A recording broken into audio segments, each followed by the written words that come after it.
Hi, I'm Elaine. After the most recent presidential election, I was feeling disheartened. The news is so full of discouraging politics at a national level. And in an attempt to keep sane, I wanted to know what people who were not elected into political office were doing to safekeep their communities. I started reaching into my community with the invitation to chat.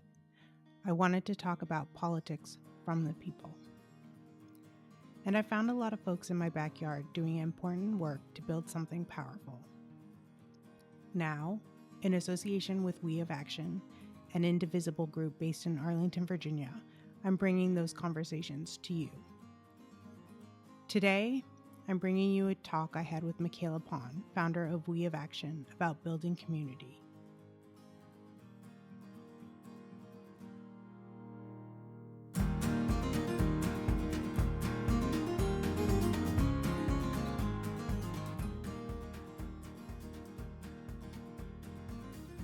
All right, so we're live. So Michaela Pond, thank you so much for speaking with me today. Glad to be here, Elaine. So the reason I wanted to talk to you is because we're starting this podcast. And part of the reason that I was interested in starting it is because I wanted to talk to people who are in our community, not necessarily in the political scene, but are doing political work and building communities. And you kind of exemplify that. And so I wanted to talk to you about your experience with building a community, really. So I'm going to start way back and kind of ask you simply about what it was like growing up. What was your experience of a community when you first were growing up? So I was an Army brat, and I have to say, I've learned through the years when I think about my journey, being an Army brat made me resilient because I had to go from place to place to place and make new friends and make new connections. And I credit my mom with wherever we went, she was really quick to find a community and help. And we just always had we were always the house, where people would want to hang out. And I think that early experience of living in Fort Huachuca, Arizona, Panama, Tacoma, Washington, and then eventually Concord, New Hampshire, at such a young age to have to make friends quickly made me, where I know some Army brats, right? It's a struggle. It's hard. Where I took it as an opportunity to meet new friends. So growing up in Concord, I was one of the only people of color in my hometown. I was Mexican American in a very white area, and I remember people always coming up to my mom and saying, "Oh, you adopted? How lovely!" And nobody being able to pronounce my last name or my first name, Michaela Mejia. Yeah. And early on, I just was one of those kids that I was involved in everything, student council, sports, team sports especially. And then my big turn of events in my life was the chapter with Christa McAuliffe and the Challenger disaster. I was president of my student council and was going to be one of the students to speak to her in space. And Wow. through that experience, I traveled across the country accepting scholarships on behalf of my high school. I met lots of amazing people who were touched by the mission and what she would have done. And because of her, I decided to become a teacher, which wasn't the plan. So, fast forward, and again, growing up in Concord, where we were first in the nation with the primaries. We were always doing political things. I met Ronald Reagan. I met Walter Mondale. My parents were Republicans, and it wasn't until I got to college where I became a Democrat, much to the chagrin of my stepfather.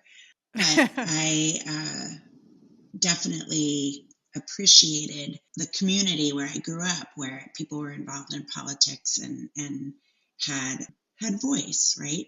And Yeah. so going forward, when I was on the rowing team at Wisconsin, I think that might have been my early political community organizing. We, as a women's team, we had we didn't have a locker room. We were at the basement of a dorm, and that was our locker room, and far away from the boathouse. And so we got together and said, how is this fair? How is this equitable? The men are right there, we're here. So we organized a little protest and changed our clothes in the chancellor's office. And it was a huge success. We got a locker room after that. So Yeah. just early on, I was a little bit of a troublemaker, good troublemaker, and then moving forward, just here I am, a Marine Corps wife, living in California, living in Fredericksburg, Virginia, then moving here to Arlington.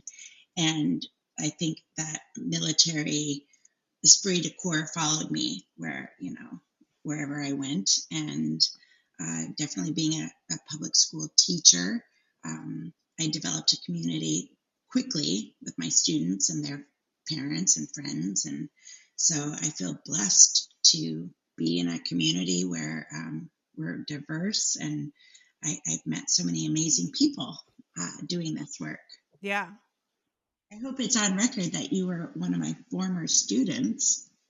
Oh, yes. Yeah. I think I was in like your first class as a teacher, Yes, yes, which before you were even Coach Pond. I was talking to my parents earlier. I was like, you weren't Coach Pond until you taught my brother. For me, you right. were just Miss Pond." I'll never forget that first class because I was pregnant. I was due in January, so I was about 8 months pregnant, and we had back to school night, and I had a parent. Why would they hire a pregnant teacher? You're going to Oh leave. And gosh. I left crying. I was so upset and devastated. But it ended up, obviously I got along with you all, and the kids were great. The parents were great. You all threw me a baby shower and gave me my first duck. So I told you all I was going to name my child Duck Pond. So the duck collection started in that very first class. And now I have over 500 rubber ducks. Well, I have to say you were a great teacher for me. I absolutely loved you. I before you I hated math, and I remember doing multiplication tables with you and being like, "Oh, okay. I guess I'll do this." I'm so glad to hear that. Yay. So I want to dig into that a little bit because I have lived in Arlington for most of my life, and I've had trouble, and I think a lot of people in my generation and maybe a little younger have had trouble kind of plugging into the Arlington community. And you said that that kind of came along with being a teacher, but you also mentioned your mother when you were young making an effort to make sure that you guys were part of the community. And I just want to ask you if there are specific activities that made building that community easier to do, putting yourself out there? Was that something like a muscle that you had to exercise? I think when I first moved here, I definitely felt it was a cliquey town. Mhm. It wasn't instant to find my people. I had one foot in the Marine Corps world, which is a very transient community. You make friends and then they're stationed elsewhere, right? So that was hard. And then I was a new mom and trying to navigate Mm. childcare and all that brings, and a working mom. So until my kids were much older, I would say it was kind of lonely. We were just trying to, make ends meet and raise a young family here in Arlington. My kids will tell you the only reason we have friends is because of them. So Aiden was in the soccer team, Lily's doing drama, and we meet the friends of their parents. Yes. And that is very true. Like our oldest friends are people we met on the soccer field with Aiden. But I also was always one of those people. I love to have parties. I love to cook for people, and I love to meet new people. So we have we invite strangers. We're like, hey, you're our neighbors. Let's get together. And we have potlucks, and we have really good parties.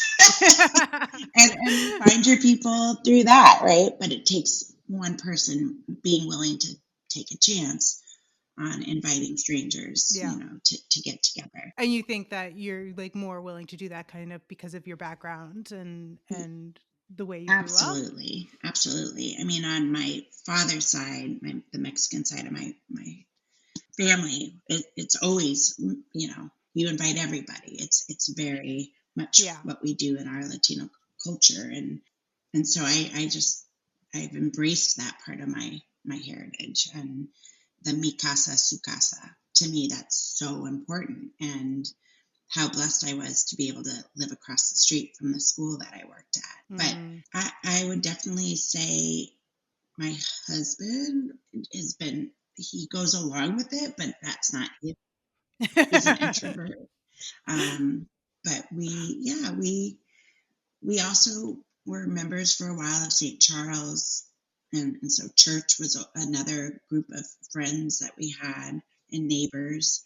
But yeah, I would say just the school community for sure. Yeah. Right there, it's like if it were to be an app, like a dating app, you kind of find your people in a profession like public education. Like we're pretty much all we all have the same moral backgrounds and values system, Right. and we care about a lot of the same things. I mean, not everybody, but I'd say 95% of the folks I worked with, we were aligned, and that became a really lovely community for 30 years. So you had built this community and then the 2016 election happened and you kind of mobilized people for Women of Action, now We of Action. Right. Can you talk a little bit about how that came to be?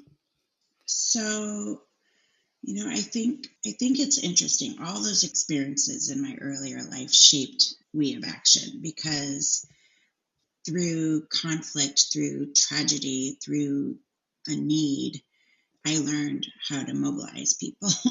Before 2016, we had a student at Key School who had brain cancer. And when he Mm. died, we all got together to help this family get through the most horrific thing that could happen to a parent, losing a child.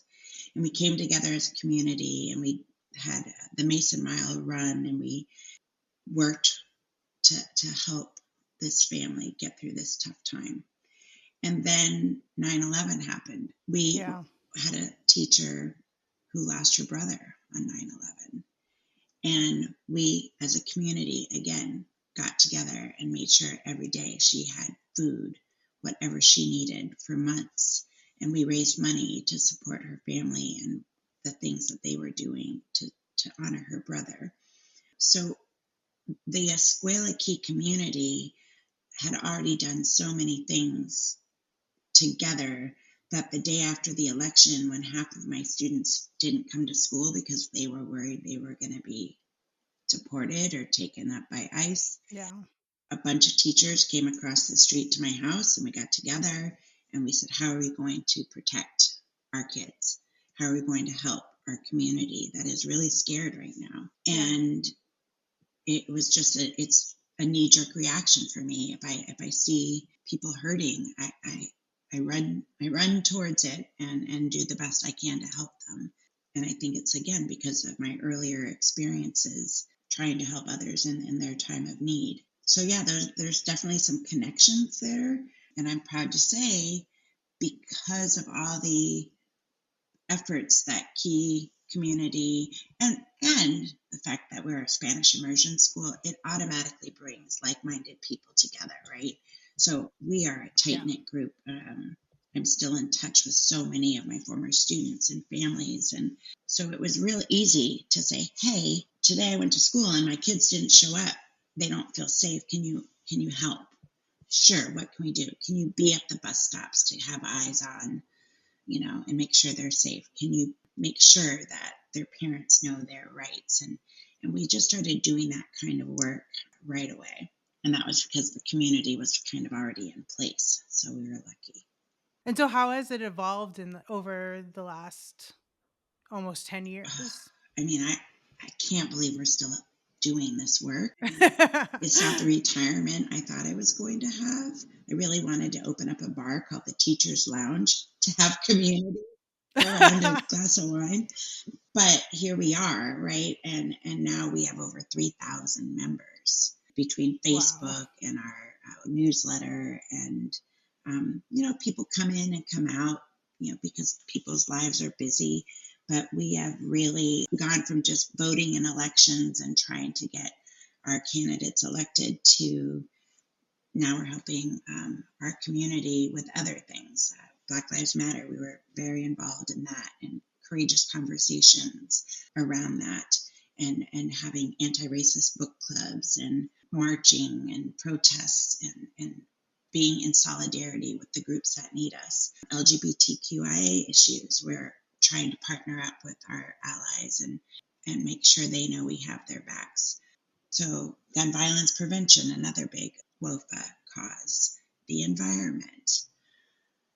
It's Yeah. just, there's just so many things, right, that we need to help Yes. out with. And getting candidates elected that are like minded and will help us with these causes is obviously paramount, but we still have to do the other work while we're getting these people elected. We hear a lot about kind of this loneliness epidemic that has been going on, which the news seems very enamored of. And what you're doing seems to be in direct, not conflict with that, but it fills that space of bringing people together so that people are less lonely, working towards a common good. Do you have any advice for people who, after this most recent election, are kind of feeling a little lost or a little isolated? What would your advice be to them? It's that's a great question. I know there are a lot of people out there that are feeling very lonely. I guess the first thing I would say is you're not alone, even if it feels like it right now. A lot of people are feeling isolated at this moment, but community doesn't happen all at once. You do have to take steps, right? You have to start small. One conversation, put yourself out there, come to a We of Action meeting and see that you are surrounded by like minded people, and automatically you will be embraced and taken into the fold. You will leave feeling like, okay, I'm not the only one who wants to tear my hair out in this moment. And these are people that are doing something about it. And then from there, you might, maybe you'll join our Bridges Brigade. Maybe you'll start writing postcards with a bunch of friends. It's a real organic process. It's kind of incredible to me where people come, they take a risk, but you do have to take that first risk of going to, whatever the cause is, right? Going out there, putting yourself out there. And I think if you can do that, you'll feel a little bit less lonely if you can step outside of your comfort zone, and it can be life changing. I mean, I've had some amazing women who, one was recently widowed, and I think having a responsibility of being in charge of something has helped with the grieving process, and they have new friends, and they've met other widows in this work, right? Yeah. And to know that your voice matters, and that, I don't know, people need you. Movements need people exactly like me. And we have a space for everybody. We are not experts in all things. So everybody brings something to the table. And I think what makes us unique is the bigger the tent, the better. Everybody's welcome in our tent. So, yeah. So introverts like me should not be afraid of stepping out of our Not little only that, bubbles. but like you as an introvert, start your own subgroup. Introverts United. Come just coexist with me and we will write postcards, but no talking, whatever. There's just nothing we can't do. That's one of my favorite signs. It's so bad even introverts are here. But there's definitely space for all kinds of people, and ages of people, colors of people. I think we are all united in that. a golden rule, right? Do unto others as you would have do Yeah. unto you. And we are a kind people, and we want to make our community better. That's Yeah. pretty much the only requirement. You don't need to be an extrovert. You just have to want to improve the Right, world. right. But community grows when someone takes that first step to connect. And I've been, again, just blessed by the people I've met in this movement. It's made me a better human. It's made me a better mom, a better daughter, because I am connecting with this intersectionality we have going on and able to just put myself in somebody else's shoes and hear about their lived experience and look at things in a way I might never have before. Yeah. I do love that about community is that you talk to people and you realize perspectives that you had never really thought about. And it just makes the whole world seem more Right, interesting. right.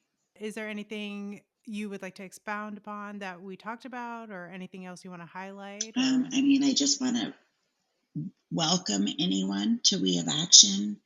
I believe that community is what makes us stronger, braver, more resilient. So if any of this resonates, please know you don't have to do it alone. There are organizations out there doing this work. We'd love for you to join us. We're ready to welcome you.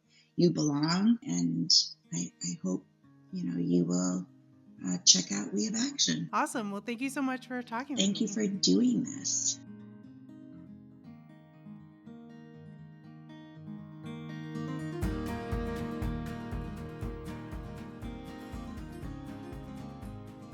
Thanks for listening.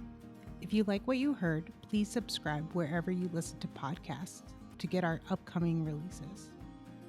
A reminder that early voting has started in Virginia, and you can find information for making sure your vote is counted in the episode description.